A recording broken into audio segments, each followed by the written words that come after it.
Before we start, just a quick reminder to hit that subscribe button. Only 2% are subscribed at 1,000 subscribers. I'll be posting a special video. I shoved my friend's baby toward Jake and he flinched. Her tiny arms stretched for him like he was the obvious choice.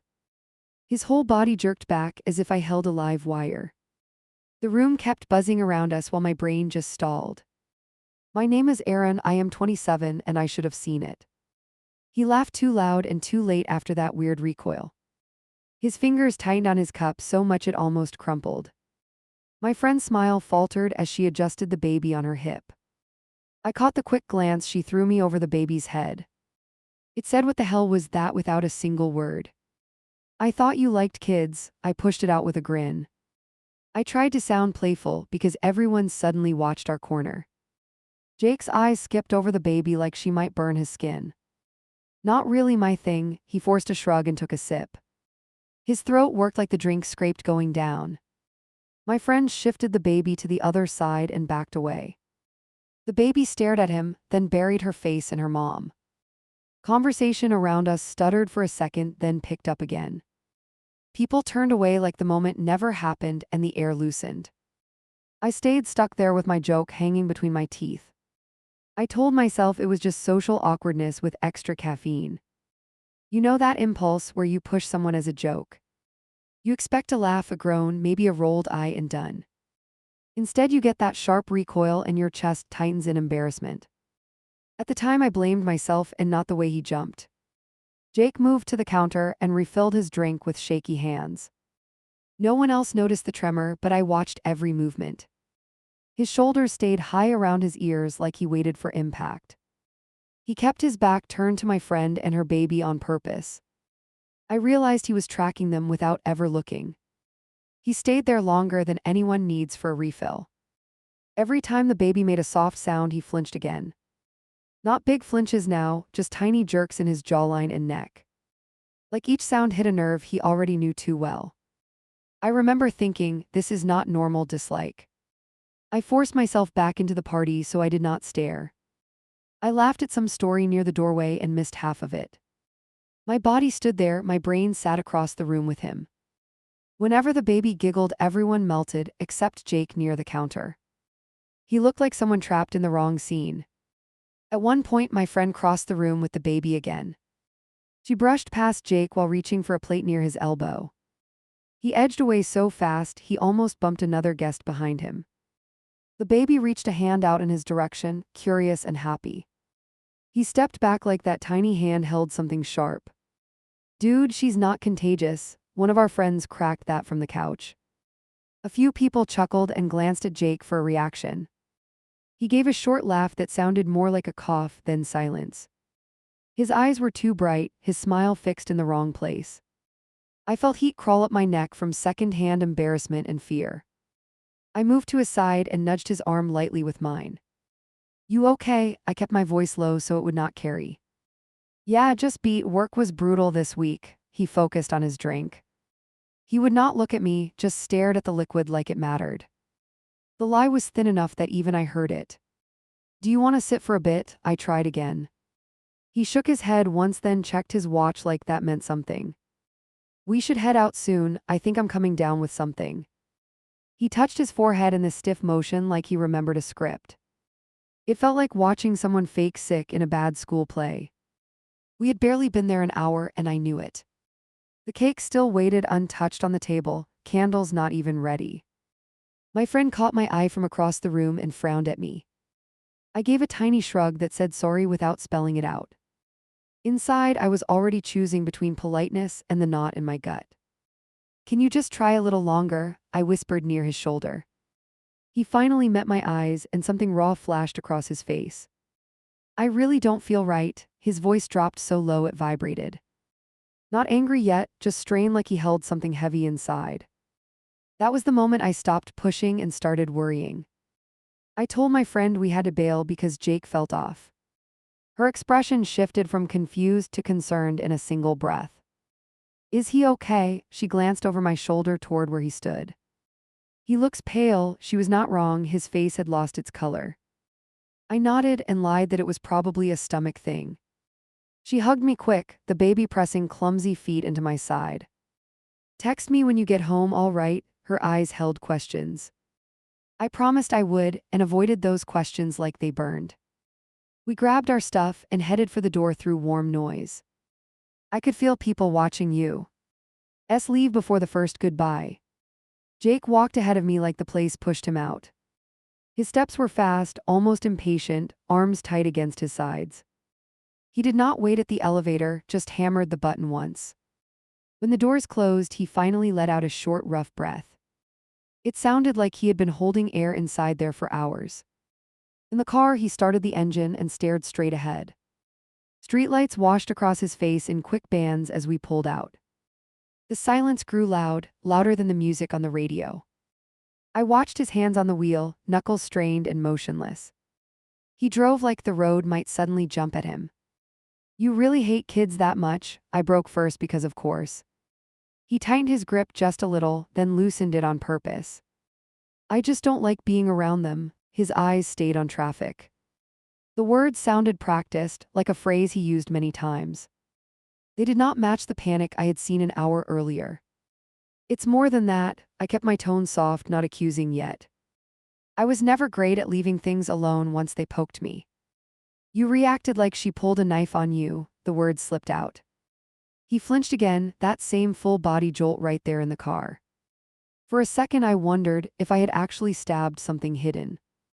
Drop it, Aaron, his voice came out sharp and sudden between us. The use of my name stopped me more than the edge in it. He almost never used my full name unless something really hit him. I'm tired and I feel like crap and I don't want this. Each word landed heavy, one after another, shutting doors. We drove in silence for a few blocks and I let him. I stared out at passing houses without really seeing any detail. In my chest, two feelings wrestled hard, irritation and a slow rising dread. I told myself he was just stressed and I overread everything again. Still, the image of his face near that baby refused to let go. I tried a different angle while we waited at a red light. You know this is going to matter one day, right? I spoke quietly. My voice sounded smaller than I wanted, like I already knew something ugly. I mean, kids exist, they show up at parties, they are everywhere. He exhaled through his nose in a way that felt almost like a laugh. Then I will avoid those parties. He flexed his fingers on the wheel. That simple. He tapped the steering once as the light changed. His tone was calm on the surface, but there was strain under it. It reminded me of a bridge that looks fine until you hear the creak. I did not have the full picture yet, just the sound. We reached our place and he pulled into a spot with sharp focus. He killed the engine fast, like he needed the motion to stop. For a moment neither of us moved, hands still on our laps. The car felt cramped, too full of everything unsaid between us. I could almost taste the questions I was too scared to ask. You go in, I'll grab something from the trunk. He popped it open. That was his escape move when he needed a second alone outside. I watched him in the mirror, standing there with his head bowed. He was not looking at anything, just breathing like he had run. It struck me again that none of this fit a simple dislike. Inside, I kicked off my shoes and waited near the doorway. Part of me wanted to storm back out and demand real answers. Another part wanted to pretend the whole night never happened at all. That second part won for the moment because fear is sneaky. I did not know yet how much I would regret that choice. He came in a minute later with his normal face back on. He dropped his keys in the bowl and asked about work tomorrow. Casual, light, almost playful, like we had just left a movie. I answered on autopilot while my mind replayed his flinch in slow motion. Something had cracked open that night, even if he tried to plaster it. The kid launched at him in the hallway and rapped his knees. Jake jerked back so hard the little girl almost toppled. I dropped my keys to catch her and my heart jumped with them. Her dad laughed from the open door, then noticed Jake's face and stopped. There it was again, that raw, startled look, like he expected a blow. Hey, stranger, the girl clung to his jeans with sticky fingers. She knew him from the elevator, from quick hello moments I barely remembered. He peeled her hands off gently but fast, like he handled something fragile. Careful, kiddo, his voice came out thin, not warm, not playful. He stepped behind me, using my body as a shield. Her dad came over with a grin and a tired shrug. Sorry, she misses everybody when she comes back from her mom's. He ruffled her hair, and she finally let go of Jake's leg. Did you scare him? He joked that, waiting for an easy laugh. No one laughed, not really, it just kind of died there. I jumped in before it got weird in that tight hallway.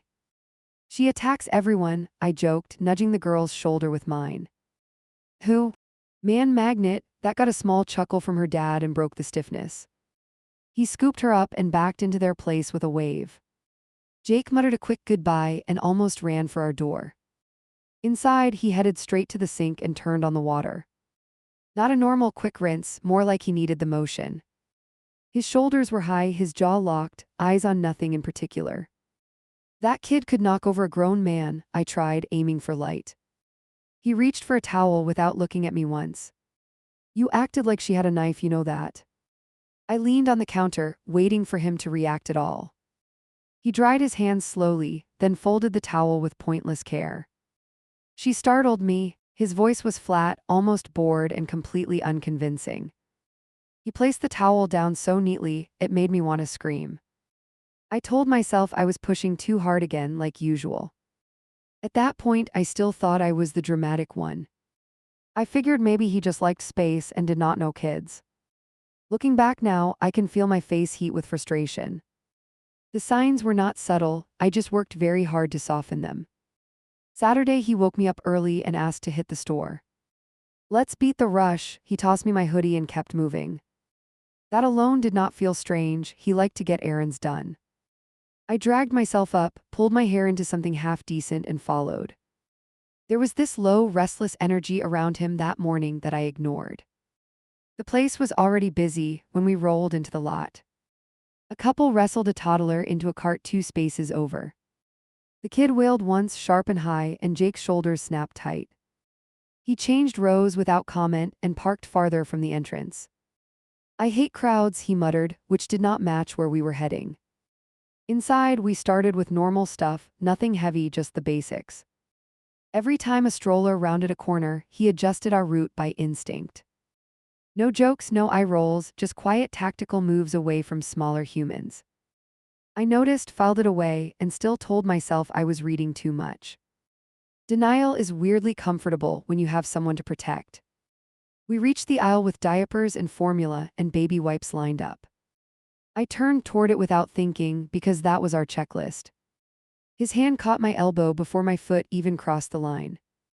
Wrong way, the words came out too sharp for grocery shopping. He let go fast, like he realized how hard he grabbed. I checked the list again, right there between carts. We need stuff from that aisle. My voice came out careful and even. It will take 2 minutes. I stepped toward it on purpose, testing. I'll wait over here. He planted himself by the end cap like a guard. The muscles in his throat jumped, and not from effort. I walked down alone and felt him tracking me from the corner. A baby cried somewhere farther down, and the sound sliced the space. I heard his footsteps retreat, not approach, moving farther from the noise. The sound of that choice hit me harder than the actual crying.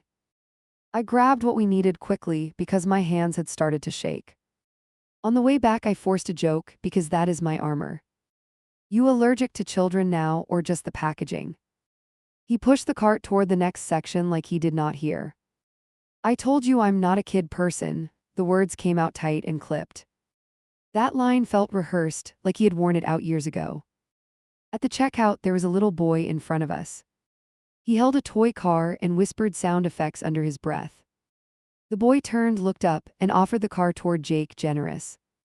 Jake's lips twitched like he could not decide whether to smile. He focused on the conveyor instead, as if the kid were invisible. On the drive home, I could feel the silence stacking up. What exactly does not a kid person mean? I kept my tone steady. It means I prefer adults, end of the story. His gaze stayed forward. You jumped away from a 4-year-old in the hall, I pushed. If I remember correctly, you almost let her fall. That last line landed harder than I think he planned. I stripped my side of the conversation down after that. We rode the rest of the way, with the radio filling the gaps. My mind did not drop it though, it chewed on that hallway scene. Every replay made his reaction look sharper and mine look worse. That night we were face to face with the topic again. It started stupid, with a post I showed him on my phone. Somebody announced their third baby with a cheesy caption and matching outfits. I snorted and joked that 3 kids seemed like a full army. "That will never be us." His answer came so fast it cut my laugh short. I lowered the phone and studied his expression in the dim room. He lay rigid on his side, eyes fixed on a spot above me. "Okay," I said slowly, "what do you actually want then?" "No kids, ever." He did not blink, did not hesitate, nothing. He might as well have handed me a contract across the pillows. I tried to handle it like an adult, calm and level. "You sure about the never part?" I asked, aiming for light. "A lot can change once life moves on, you know that." "It will not change for me." His hands were clasped over his chest. "I am not doing that, not now, not later, not at all." The finality in his voice pinned me in place for a second. "It sounds like you already decided this a long time ago." I searched his face for some crack, some hint of doubt. He swallowed once and looked at the wall instead of me. "If you need that, you should not stay with me." There it was, dropped between us like an open door and a threat. "Are you telling me to leave right now?" My chest felt tight. "I am telling you the truth so you can choose." His voice softened, but only a little. "I will not be a father, that is non-negotiable." The way he said it made my stomach twist and my throat burn. A part of me bristled, because who presents love like a contract? Another part understood he thought he was being honest and fair. I stared at the ceiling and tried to picture walking out that night. All I could see was my suitcase near the door and his empty side. I did not move, which is its own kind of decision. "Why is this so absolute for you?" I pushed, more careful now. "There has to be a reason beyond kids are annoying." He paused long enough that I heard the clock down the hall. "I have my reasons." The answer was short, the silence after it longer. He shut his eyes and rolled onto his back to end it. I wanted to shake him and drag the rest of that sentence out. Instead, I turned onto my side and stared at the dark. My brain filled the gaps with possibilities that hurt in different ways. Maybe he could not have kids and was ashamed to say it. Maybe something worse lurked there, something I did not want to name. Over the next week, the pattern sharpened until I could not deny it. A coworker brought her son to the office one afternoon before closing. The kid wandered around asking questions and bumping into chairs. Everyone laughed and entertained him, grateful for a break in the day. Jake stayed glued to his screen, jaw locked, eyes glued anywhere else. When the boy darted into our area, I watched Jake's entire body tense. The kid stopped by his desk and peered at his monitor. "What are you working on?" the boy asked, all bright curiosity. Jake minimized his window, stood up, and walked toward the break room. No explanation, no smile, just a quick escape route. That night I pretended I did not notice because I was tired. It is amazing how often you can pretend when you want peace. I told myself it was just social anxiety around tiny, unpredictable people. At this point, remembering that excuse makes me want to roll my eyes. I was not stupid, I was scared of what asking harder might uncover. The truth would come out later in one ugly rush. By then, these moments would replay in my head on a loop. The hallway, the store, the office, each one in sharper focus. Every time he turned away from a child would point to the same place. Back then, I only knew that something was very wrong and getting closer. I opened his laptop while the shower thundered down the hall. My fingers hovered over the trackpad like they belonged to someone else. I knew I was crossing a line and I crossed it anyway. The noise of the water covered my breathing, which felt way too loud. If you have ever snooped like that, you know the sick thrill. I told myself I just wanted to check his messages. That was the excuse my brain threw out to calm me. The truth was uglier, I wanted proof for a feeling. All those weird reactions around kids had stacked up inside me. I wanted something concrete, even if it hurt to see it. The screen lit up without a password because he trusted me. That part stung even as I kept going with it. His browser was already open from earlier, a tab still waiting. A search page stared back at me with his full name. Right next to it sat another word that froze my throat. I saw his name followed by the word arrest in bold. Everything else on the page blurred except those two things. For a second, I honestly thought it could be someone else. Same name, wrong person, random mix-up, something easy like that. Then my eyes found our city written right under the link. My hand shook as I moved the cursor toward the article. The click felt loud in the quiet room, even over the water. The page loaded too slowly, every second a tiny torture. Part of me begged for an error message, any kind of block. Instead, an image popped up that punched all the air from me. It was his face looking back, but not the one I knew. His hair was shorter, his eyes dead tired, his jaw clenched hard. A board with numbers hung near his chest like in crime shows.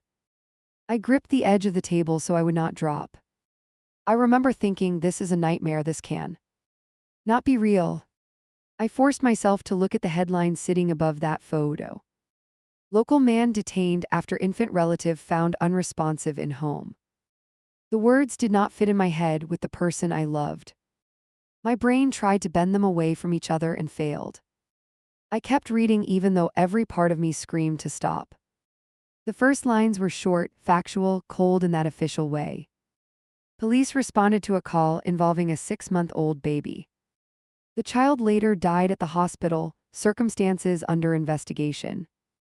Caregiver present at the scene was taken into custody for questioning. My heart slammed so hard I could hear it over the water. I scrolled without meaning to, just running from the top. His last name repeated over and over, mixed with words like suspect. A neighbor talked about hearing sirens and crying and chaos that day. Another line mentioned possible injuries and concerns from medical staff. I felt sweat on my neck even though the room was not hot. There was a date on the side of the article in small print. I checked it 3 times like it might change if I blinked. This was not distant history, it was recent enough to sting. Too recent for him to pretend it never happened, at least. My stomach rolled as the shower shut off down the hallway. The silence after the water stopped was somehow worse than the noise. I stared at that mugshot and knew I had seconds left. I tried to close the window, but my fingers missed the button. The cursor jumped, the page refreshed, and his face filled the screen again. I actually whispered no at a piece of glass and metal. Footsteps moved closer, light and quick on the hallway floor. I slammed the laptop halfway shut and dragged it toward me. My tongue felt thick, my chest tight, everything inside me buzzing. The door to the bedroom opened while I still fumbled with it. He stepped in, drying his hair, and froze when he saw my hands. For a heartbeat, we just stared at each other with the laptop between. His gaze dropped to the screen that still glowed under the lid. I watched something leave his face like a light going out. He moved closer and flipped the computer open before I could stop him. The headline stared up at both of us like a third person. "What are you doing?" His voice came out low and strangely empty. He did not look at me right away, only at that photo. My mouth opened but no sound appeared at first, just air. I was looking for something and it popped up, weak I know. The excuse hung there, flimsy and pathetic, and he let it hang. His fingers closed the laptop hard enough to make a sharp snap. He pushed it aside and braced both hands on the table. I could see the veins in his arm standing out, trembling slightly. For a second, I thought he might throw the whole thing across. Instead, he drew a long breath that shook all the way through. "How much did you read?" He finally lifted his eyes toward mine. He already knew the answer. I am not that subtle, obviously. "Enough to see your picture and the headline," my voice scraped. The words tasted like metal, bitter and unreal in my mouth. I kept going until I could not feel my fingers anymore. He shut his eyes for a moment and pinched the bridge of his nose. "That article is garbage." He dropped his hand, jaw tight, shoulders rigid. "It is not the whole situation." The phrase "whole situation" landed strange. It sounded like something a lawyer feeds you when things look hopeless. I felt anger burn through the fear for the first time that night. "You were taken in after a baby died." My chest rose too fast. "You never thought to mention that at any point." The question came out louder than I planned, sharp and shaking. He flinched at the word baby, just that one word, like it cut. His hands fell to his sides, open and useless. I did not hurt anyone, he spoke through his teeth now. If that is what you are thinking, you are wrong. He looked furious and terrified at the same time, which confused me more. Because who looks that wrecked if they truly have nothing to hide? My brain was spinning and still I kept pressing. You need to help me understand then. I stepped between him and the door. I just saw your mugshot under a story about a dead child. Every part of me wanted to move away and I stayed. Tell me why they put your picture there if you are innocent. My voice cracked on that last word, which felt right. He stared past my shoulder, not at me, not at anything. I cannot talk about this right now. He reached for his wallet. He shoved it into his pocket with clumsy, shaking fingers. The movement looked more like a man grabbing a life jacket. Well, you're going to have to at some point, I pushed. Not like this, not with you digging through old headlines. He moved around me, quick and deliberate, avoiding contact. My body turned with him, desperate to keep him in place. This is my life too, Jake, the name came out like a plea. You do not get to shut down and walk away. He stopped near the door and finally looked straight at me. His eyes were wet, not with pretty tears, more like raw strain. I warned you about kids, he said, voice rough now, almost broken. I tried to tell you I am not who you think. Hearing that made something inside me drop through the floor. Did you hurt that baby? The question ripped out before I could stop it. It is still the worst sentence I have ever thrown at someone. Silence stretched between us so long I thought I might faint. His mouth opened, then closed, like he could not pick any words. When they came, they hit hard. No, I would never do that. It came out fierce, sharp, immediate. There was not even a breath between my question and his answer. For a blink I believed him completely, bones deep, without doubt. Then my mind dragged the photo back up and slammed it beside his face. Belief and horror crashed into each other and left me shaking. He grabbed his keys off the table, movements jerky, almost clumsy. I need space, he glanced toward the laptop again and winced. You should not have looked, that last line carried more pain than anger. He opened the door and stepped into the hallway before I replied.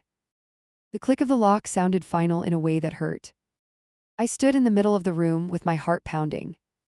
For a moment I considered chasing him down the stairs barefoot, demanding explanations right there in front of whoever walked past. Instead, I turned back to the laptop like a moth to flame. If I am honest, part of me wanted proof that he lied. I opened it again and pulled the article back onto the screen. This time I read slower, catching details that slipped by earlier. There were quotes from relatives, some defending him, some not. One line mentioned prior concerns, but did not explain what that meant. The article kept saying investigation ongoing like a broken record. At the bottom, the comments sat like a swamp of strangers. People used words I do not even want to repeat out loud. Baby killer, monster, lock him up forever. They wrote like they knew everything from a few paragraphs and a photo. Looking at those lines made my hands go ice cold. I scrolled until I hit an update note in smaller letters. Authorities had not filed formal charges yet at the time of writing. Medical reports were pending, case still open, facts still unclear.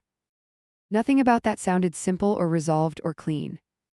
Nothing about it told me what actually happened in that house. I closed the lid slowly and stared at my own reflection. My face looked pale and older and not entirely mine anymore. I had wanted answers, and now I had something worse than ignorance. I had a picture of the person I loved under a headline about a dead child. And I had no idea which version of him was real. He showed up the next night without texting first. The lock clicked, the door swung a few inches, then stopped. He stood there in the gap like he might still bolt. For a moment, we just stared at each other over the threshold. My chest thumped so loud I swear he could hear it. Can I come in? His voice sounded rough, like he had not slept. He kept one hand on the knob like it anchored him. I stepped back and gave him room, even though part of me screamed no. He crossed the line and closed the door gently behind him. The soft click at the end felt anything but gentle. He stayed by the entry, shoes still on, keys in his fist. Where did you stay last night? I hated how small I sounded. On my brother's couch, he stared at the floor while he spoke. He knows the old story already, so it was easier. That answer hit harder than it should have. I folded my arms because I needed something to do. We are not pretending this away, I told him, words coming out steady. You walked out after I found that article about you. I did not say what was in it, we both knew. You dropped a bomb and left me sitting in the smoke. He winced at that, just a small twitch near his eye. I know, he muttered, rubbing his forehead with 2 fingers. I panicked and I was angry and I felt exposed. His shoulders sagged like the energy drained out of him at once. I am here now because if I leave it like that, I lose you. That last line punched through my anger in a weird way. Not enough to forgive, enough to keep me rooted there. This is not about me being dramatic or needy, I said. I am dating a man whose name pulls up a dead baby. My hands shook, so I shoved them into my pockets. He flinched at the word dead, not baby this time. He leaned back against the wall like his knees might give out. Do you really think I am capable of that? His eyes were glassy. He did not sound outraged, just tired and scared and resigned. I need to know what happened to even answer that, I shot back. We stood in silence long enough for me to start counting breaths. Finally he pushed away from the wall and walked past me. He did not sit on the couch, he dropped to the floor instead. Back against the coffee table, knees bent, keys still clutched. He looked like someone bracing for impact. I sat cross-legged a few feet away, keeping that space. Between us sat the memory of his photo on that screen. Start with who the baby was, I said, voice low now. You owe me at least that much detail. He nodded once, a stiff little movement, and stared at his hands. It was my nephew, he started, thumb tracing the keyring edge. My sister's kid, his jaw flexed, then relaxed, then tightened again. He was 6 months old, the way he said 6 made my stomach twist. I was watching him that night because she begged me to. Those words dropped into my brain and started rewiring everything. I tried to keep quiet so he would not shut down. Back then I still believed if I was careful, I could manage this. I was off that evening and she called me from her car. He rolled his neck like the memory sat heavy there. She was late for work, her usual babysitter had bailaid last minute. He took a breath through his teeth and stared at the coffee table. She was crying before she even finished asking me to help. I can't lose this job, she kept saying over and over. He swallowed, eyes going distant, like he sat in that car again. I told her to bring him over, that it was fine. He glanced at me to see if I believed that part. A long time ago, that version of him probably existed more fully. The guy who agreed before thinking, who wanted to be the solid one. Sitting in front of me now was someone scraped down by what followed. At the time, I only understood half of that. She rushed in with him still half asleep in his carrier. He made a quick lifting motion with his hands like he still felt the weight. She talked so fast I picked up pieces more than sentences. Feed him this much, change him if he fusses, call me if anything feels off. She kissed his forehead and ran back out the door. His eyes went shiny and he blinked hard to clear them. I remember thinking he was so small, smaller than photos showed. He let out a humorless puff of air, not quite a laugh. I put him on the couch next to me and turned on the game. Normal night, you know, he added, then shook his head at his own words. I knew where this story ended, but not how it curved. Listening to him walk into it so casually made my skin crawl. He rubbed his palms on his knees like he needed grip. For a while he just lay there making little sounds, he continued. Then he started crying and it did not stop. He held up one hand and curled his fingers like gripping air. I picked him up, patted his back, did the bouncing thing. I checked his diaper, checked the bottle she left, tried everything. Each sentence came faster now, like he had to keep momentum. The longer he cried, the more I could feel myself freaking out. I pictured him pacing a living room with a red-faced infant. I pictured his nerves shredding, his patience thinning by the minute. I called her twice, she did not answer, phone went straight to voicemail. He looked at me with a tight, bitter smile. Phones do that, you know, at the exact worst moments. He drew his knees up and rested his forearms on them. After a while the crying changed, went hoarse, weaker, just awful. I kept thinking, I am doing something wrong, I am missing something. He squeezed his eyes shut for a second, then forced them open. I checked the thermostat, I checked his onesie, I checked everything. My throat burned, but I kept still, did not interrupt. Honestly, part of me wanted to shake him and demand more. How long did this go on? I finally managed. He flexed his fingers and stared at the wall behind me. Long enough that my sense of time blew apart, he answered. 10 minutes felt like an hour felt endless, he went on. I walked circles around the room with him on my shoulder. I hummed random songs, talked to him, begged him to calm down. He wet his lips like they had gone dry just telling it. At some point he just stopped. That word hung between us, heavier than anything so far. Stopped crying, I repeated, almost whispering because I needed clarity. His eyes snapped back to mine, wide and haunted. The sound cut off, he said, voice barely above a murmur. And he went limp in my arms. Everything in the room seemed to narrow down to his face. He was not breathing right, or at all, I could not tell, he said. I laid him on the floor and tried to remember that class from high school. His hands hovered in the air like he hovered over a tiny chest.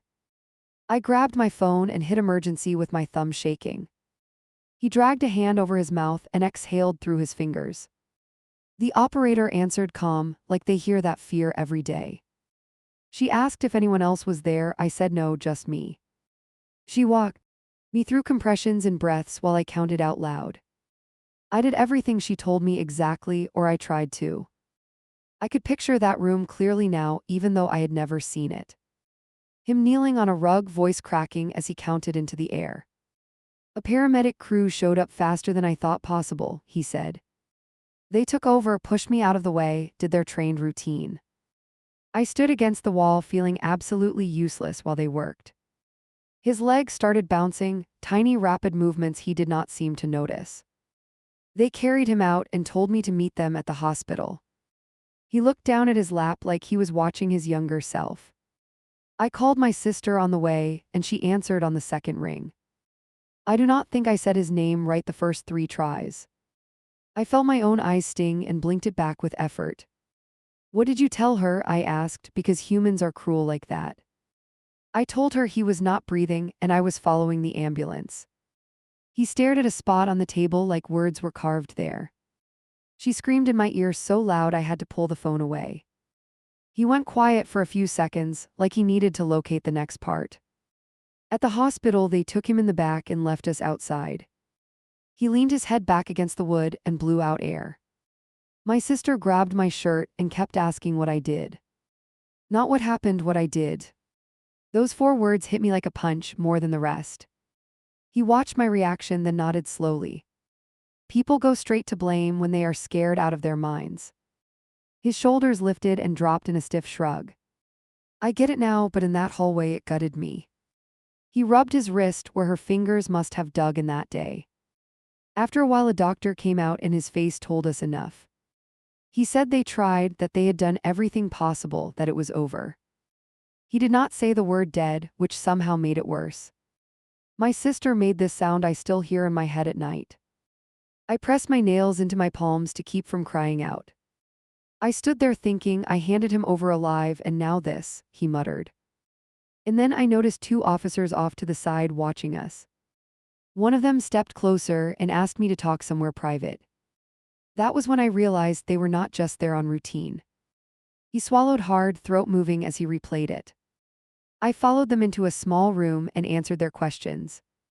How long had I been alone with him? Had I left him unattended? Had he fallen? He listed them off like bullets fired in a line. I tried to answer straight, but I could hear my own voice shaking. You told them about the fall, I guessed, remembering one line from that piece. He nodded slow, almost like he had to force his neck to cooperate. He rolled off the couch earlier that week while she grabbed something, he said. She had told me about it when she dropped him off, laughing nervously. She said he cried for a minute, then seemed fine, so she let it go. He closed his eyes for a moment, jaw clenched. When I mentioned that, everything in the room shifted, he continued. They stopped looking worried and started looking suspicious. One of them asked why she had not taken him in to get checked. Another asked if I had any record of hurting anyone before. I felt myself bristle even though I was not there for any of it. He pulled one leg up and wrapped an arm around it for balance. I kept saying I never touched him wrong, not once, he said. The more I insisted, the more it sounded rehearsed even to me.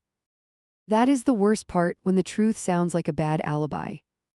He glanced toward the door like he half expected officers to walk through. They kept me there while they talked to her separately, he went on. I heard her yelling, but not the words, just the emotion. When they finally came back, they told me I needed to come downtown. For more questions, they said, like that made it softer. That was the moment the article had frozen forever, I realized. Walking into the station as a person and out as something else.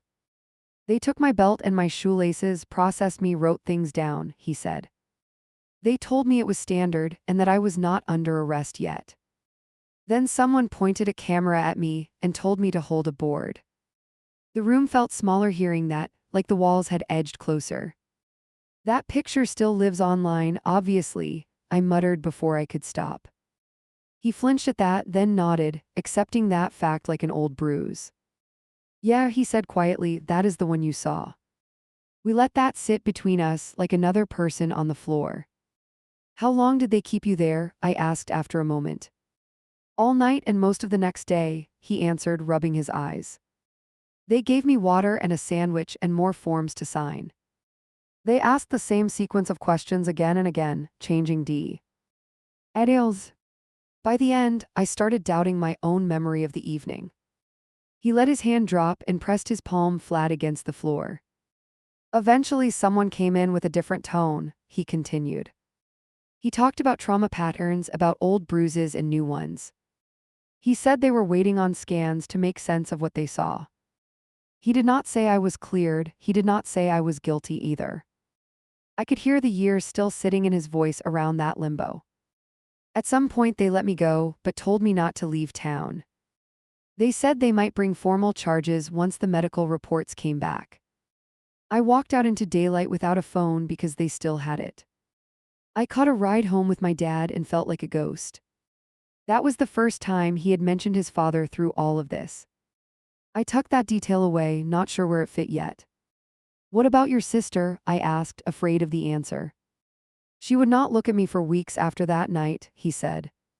When she finally did, it was during a meeting with an attorney. He let out a long breath that broke halfway through. She sat across a table and listened while people argued about words. Neglect, injury, prior incident, unexplained bruising. He ticked them off like beads on a string, each heavier than the last. None of those words sounded like me, but they were attached to my name. I kept telling myself once the tests came back this would fix, he said. That people would see it was something medical, not something I did. He gave a small, bitter smile that did not reach his eyes. You know how long that took? He asked, gaze pinning me. 4 months of not knowing if I would end up in prison. My stomach clenched hard at that number. In those months I barely slept, barely left the house, he continued. I could not stand being near anyone else's kids, it made me nauseous. Every time I heard a baby cry, my whole body went on alert. Because if something happened near me again, no one would believe it. He lifted his hand and dropped it onto his knee with a soft slap. Finally, my lawyer called and told me the autopsy was back, he said. He used terms I had never heard before, long medical ones. What I remember is this part, that there was a condition in his brain. Something congenital, something lethal, something that was going to happen. He told me the fall from the couch did not cause it, he added. He told me my attempts to revive him did not cause it either. He said the case was closed on their end, no criminal charges. His voice twisted on that last phrase like it tasted wrong. Like that fixes what actually happened. I stared at him, trying to process each piece as it landed. So the official record says you did not harm him, I said slowly. He nodded once, eyes locked on mine for that. The official record does, he confirmed, tone flat and tired.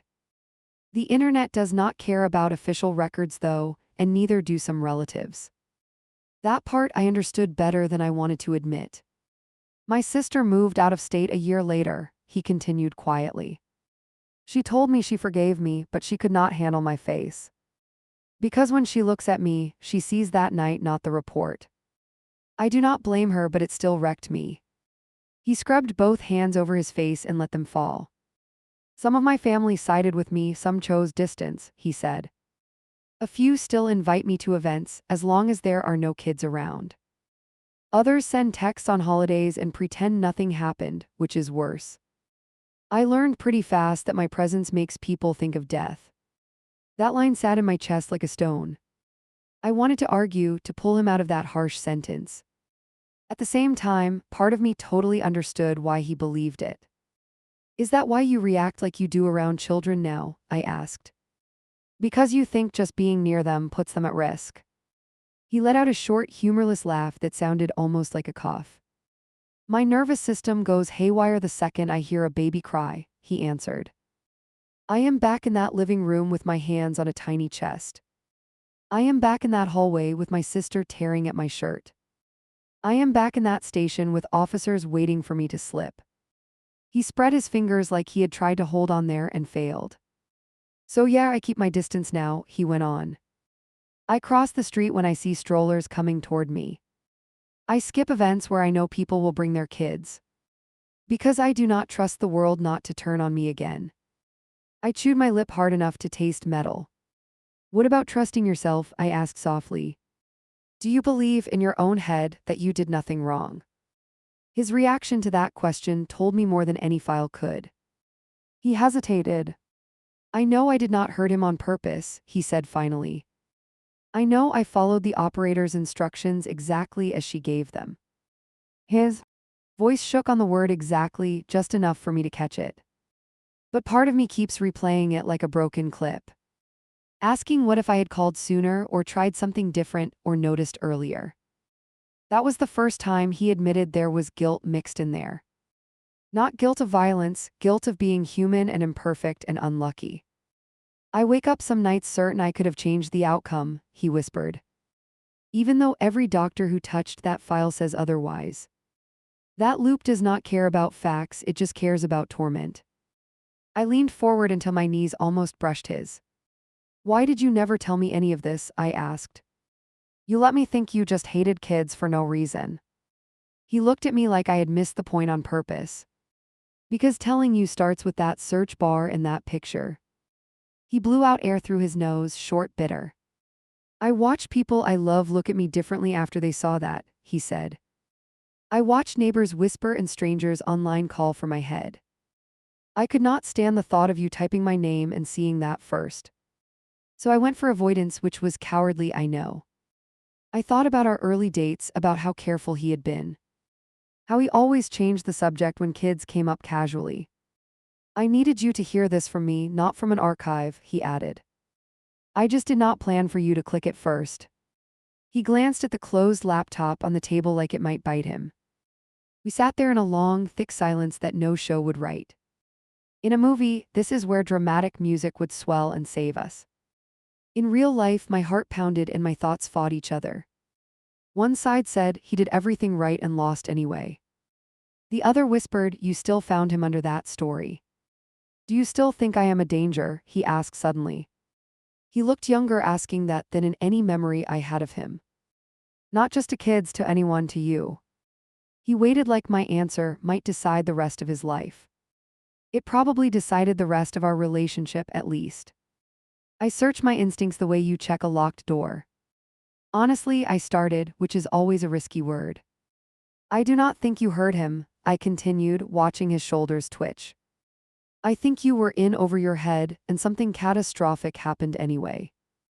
I think you have carried blame that does not fully belong to you.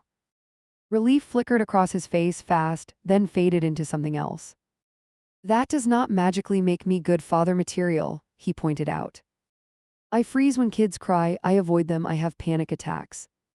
He tapped his chest twice near his heart like checking it still worked. I cannot imagine holding my own baby and not picturing that night. There it was, the part that concerned us, not just his past. You are allowed to not want children after all that, I said. You are even allowed to never change your mind about it. I paused because the next part cost more than I expected. But you are not allowed to leave me in the dark while you drag that around. His eyes softened for the first time that night. You are right, he admitted, the words coming out on a slow exhale. I should have told you after our first serious talk about the future. I kept thinking later when things are more stable, when you love me more. That logic is backwards, I see that now. We both sat with that for a minute, staring at nothing. Where does this leave us? I finally asked because someone had to. Because I cannot unknow any of this, and you cannot rewind your life. He rubbed his neck, considering, like there might be an easy answer somewhere. There are things we will probably never have together, he said carefully.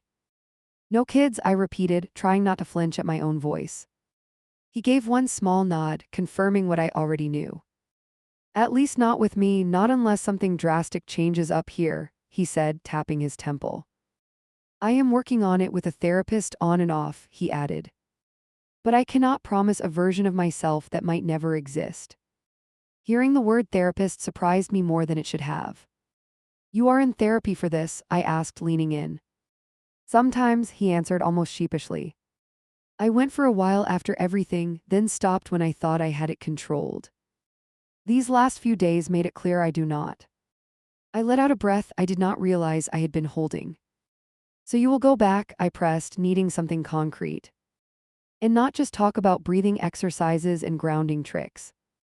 I mean this, all of this, the avoidance, the way you react around kids. He met my gaze and nodded, slower this time, more certain.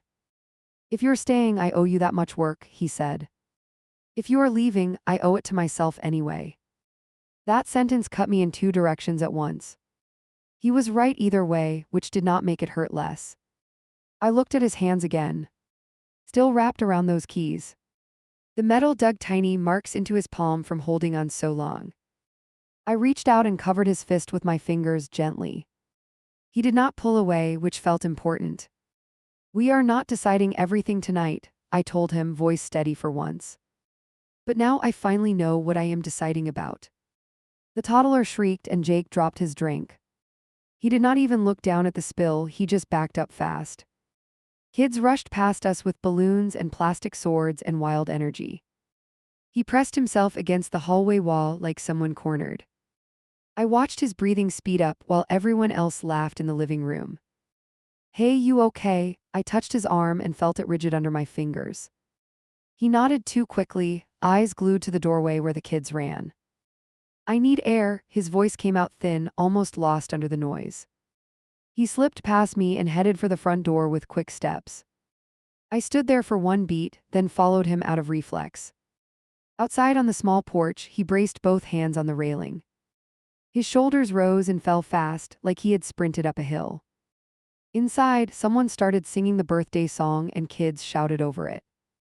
Every note felt like it bounced off his back and landed on me. He kept his head down, staring hard at the cracked concrete below.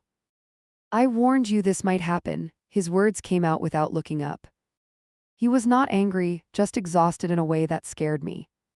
I tried, I lasted almost an hour in there. He finally lifted his gaze and met mine with glassy eyes. Is that enough effort for one afternoon? Part of me wanted to hug him right then. Another part wanted to drag him back inside and make him stay. You bolted the second a kid screamed, I said, keeping my tone level. You did not check if she was hurt, you just ran. Saying it out loud made my stomach twist. He winced and leaned his shoulder against the doorframe. If a kid is hurt, I am the last person anyone wants near them, he said. They would see my face and go straight to the worst assumption. That logic had its own warped sense, but it still stung. I am trying not to ruin your friends' parties, he added. Leaving me alone in their kind of ruins it anyway, I answered. He closed his eyes briefly, then opened them with effort. Do you want to go back inside? He asked, voice cautious. I can wait out here and pick you up after cake. The image of him standing outside like some exile made my chest ache. I will not pretend this is normal, I said, and my words shook. But I am not dragging you in there either, not like this. I could hear the kids cheering behind us as someone sliced cake. We were stuck on a porch choosing between his panic and my loneliness. I chose the option that hurt less in the moment, not long term. We texted my friend a quick excuse and left early again. In the car, the silence felt heavier than the one after the article. He gripped the wheel a little too tight, Joss said in that fixed line. I booked another appointment, he said suddenly, eyes still on the road. With the therapist, tomorrow after work, double session this time. I stared at his profile and felt my anger soften an inch. You did that on your own, I asked, needing to hear it.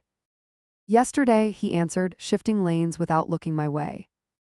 After you forwarded that new article with the medical summary. So yes, I had gone digging again, this time for facts. The updated piece listed the diagnosis in cold clinical terms. It confirmed what he told me about the condition and the ruling. Reading it calmed one fear and fed another at the same time. If anything, it proved how fast the internet moves on from corrections. The comments still treated him like the worst version of that first story. Therapy round 2 felt different from the first one I attended. The therapist glanced at both of us over her glasses and cut to it. Tell me what happened at the birthday party, she asked, pen ready. I described the spilled drink and the toddler's yell, my voice tight. Jake stared at the corner of the room, fists pressed against his thighs. When you heard the scream, what did your body do? She asked him. He answered without hesitation this time, which surprised me. Chest locked, vision tunneled, hands went numb. He laughed once, short and bitter. I know it sounds dramatic over a toddler with frosting on her face. It does not sound dramatic, she replied, tone even and calm. It sounds like a trauma response. She looked at me next, and I felt my throat close slightly. What did you need from him in that moment? She asked. The question landed harder than anything else that hour. I needed him to at least check if the child was hurt, I answered. I needed to feel like he can handle basic emergencies near children. My voice rose on emergencies, sharper than I planned. I cannot be the only functioning adult if something goes wrong. Even saying that much made me feel disloyal and also justified. Jake's jaw tightened at that, but he did not interrupt me. The therapist nodded and scribbled something on her pad. So you need competence, she summed up. Not perfection, not heroics, just the sense that he will not freeze. I could have kissed her for framing it in one clean sentence. Then she turned back to him with that same steady focus. Can you picture yourself responding differently in a similar scene? She asked. His shoulders slumped a little like the weight landed again. Not yet, he admitted, every word slow. I can imagine forcing myself to stay, but my mind would still be elsewhere. Hearing that out loud hurt more than if he had lied. It confirmed that his fear lives in his bones, not just his ideas. The therapist must have seen it on my face because she shifted gears. Let's talk about your future together, she said, folding her hands. Specifically, choices around parenting and family. My pulse jumped because this was the piece I kept circling. She asked us to list non-negotiables one by one without arguing. Jake spoke first and did not sugarcoat a thing. No biological children, he stated, looking at the wall instead of me. I do not want to bring a baby into my world. When it was my turn, my mouth went dry. I knew whatever I said next would hang over us for months. I always pictured myself as a parent, I admitted, words thick. I never had a clear plan, just this assumption that it would happen somehow. Saying it like that made the gap between us feel very real. Is that assumption flexible? The therapist asked, watching me closely. I stared at my hands and tried not to fidget. I do not know yet, I answered honestly, which scared me. I know I do not want to rush into motherhood just to check a box. I also know I might resent giving it up for someone else's pain. Jake's eyes slid toward me at resent, quick and worried. The therapist noticed and circled it like a target. That is the word I keep hearing between you, she said. You fear resentment in the future on both sides. She looked at him. Do you resent her for wanting children? He let out a breath through his teeth. Sometimes I resent the whole idea of family, not her, he said. It feels like a door that slammed on me and stayed locked. When people talk about baby milestones, all I picture is hospital machines. That was new, and it made my skin prickle. After therapy, we walked to the parking lot without speaking. In the car, he rested his forehead on the steering wheel. Do you think she secretly thinks I am dangerous? He asked. I kept waiting for her to say the word risk. I stared out the windshield, unsure which answer would hurt less. I think she sees someone trying, I replied after a pause. And someone who might be hurting too much to give certain things. I turned toward him and found his eyes already on me. I also think she just handed us homework we cannot ignore. He snorted softly at that, then nodded. The first piece of that homework showed up sooner than I wanted. My friend with the former birthday baby invited us over for dinner. Just adults, her message promised, like she could read my mind. I relaxed a little, thinking we would get a break from kid tension. Then we walked in and saw a baby monitor glowing on the counter. "Please tell me that is a sound machine," I whispered near Jake's ear. He gave a tense half smile that answered everything. "She went down early," my friend called from the kitchen. "If we are lucky, she will stay asleep the whole time." Luck is not something I trust much these days. Through most of dinner, things actually felt almost normal. We joked about work, complained about bills, traded small updates. Every once in a while, I caught Jake glancing at the monitor. His shoulders stayed high, but he managed full sentences and even a few jokes. I let myself think maybe this is workable. Then the baby monitor crackled and a thin cry came through. It was not even loud, more like a complaint than a scream. My friend froze mid-sentence and set down her glass. "Stay put, I will go settle her," she said, pushing back her chair. Her husband moved to stand out of habit. "I will go," Jake blurted, surprising all three of us. We turned toward him at the same time. "No, it is fine, you are a guest," my friend said quickly.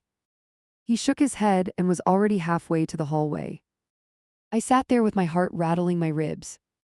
In the next room, we heard the floor creak and more soft cries. I pictured him standing there at the crib, hands trembling. "It is okay," his voice floated through, low and steady. "Your mom is right here in the kitchen, you are just mad about sleep." Hearing him talk like that to a child almost knocked me out of my chair. The crying eased, then stopped altogether. He came back a minute later, moving carefully. Almost in slow motion. His face was pale, but his eyes were clear. "She is out," he said simply, sliding back into his seat. My friend blinked at him like she had seen a magic trick. "You sure you do not want kids?" she joked, eyebrows raised. He gave a crooked smile that held more pain than charm. "I am sure," he answered, picking up his fork again. His hand shook once before he steadied it. Under the table, I reached for his knee and squeezed. On the drive home, I could not hold the question back. "What happened in there?" I asked, staring at the passing lights. He kept his eyes on the road, knuckles lighter this time. "I made myself stay," he answered. "I wanted to know if I could touch a crying baby without falling apart." "How did it feel?" I asked quietly. "Like walking on a deck I knew might break," he said. Every second I expected someone to pull out a phone and record me. He laughed under his breath, no humor in it. I counted my breaths like the therapist taught me and focused on hers. That image lodged deep in my mind and has not left since. It showed me progress and limits in one shot. He could handle a short moment with a fussy child now. He still watched himself like the whole world was a witness stand. If I am honest, part of me watched him that way too. A few weeks later, another landmine dropped into our lap at work. One of our coworkers announced her pregnancy during a team meeting. The group exploded with cheers and questions and jokes about names. Jake stared at his notepad like he had been hit with a brick. I felt my stomach drop in sync with his shoulders. After the meeting, people gathered around her to ask follow-ups. I caught his eye across the room and jerked my head toward the hallway. We met near the vending machine, both of us pretending to need something. "That was rough," I said, punching a random button just to move. He let out a breath and rubbed the back of his neck hard. "I am happy for her," he said, and I believed that. "I just do not need the play-by-play of every ultrasound." He leaned against the wall and closed his eyes briefly. The second they mentioned baby shower, my chest started buzzing. I knew that buzzing feeling all too well by now. "We can skip the shower," I told him immediately. He opened his eyes and studied my face, searching for resentment. "You will not feel weird about that?" he asked. "People notice when couples skip that kind of thing." His worry jumped tracks from himself to my social life. "I would rather be honest with a few coworkers than drag you through it," I answered.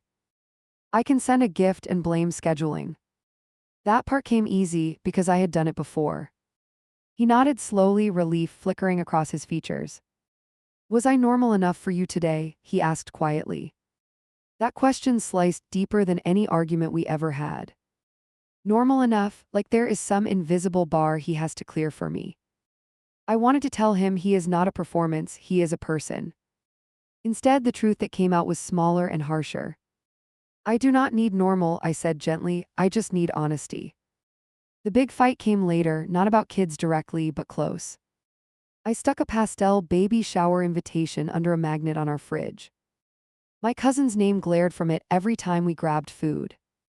Jake walked in, saw it, and ripped it down in one motion. The sound of paper tearing was louder than it should have been. What are you doing? I snapped, snatching the pieces from his hand. He backed up, eyes wide, breathing uneven.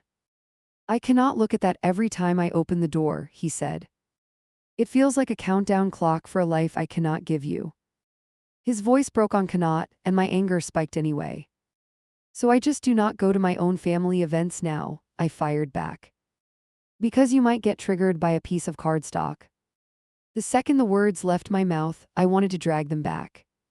His face collapsed for a beat before he pulled it together. This is not about paper and you know that, he answered. We went back and forth like that for a while, voices high. Every unresolved fear we had tried to manage burst out at once.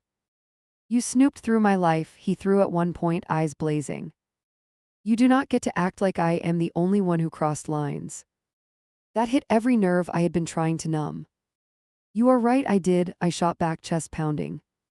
And if I had not, I would still be dating a mystery with a secret mugshot. The word hung in the kitchen like smoke. He flinched like I had slapped him. I told you the whole story, he said, quieter now.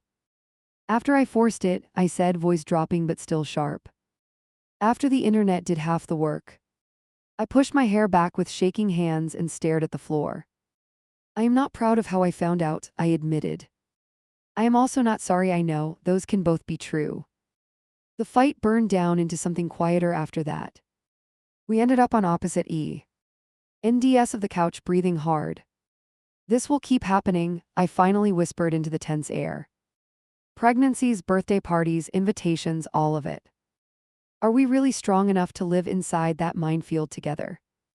He stared at his hands for a long time before answering.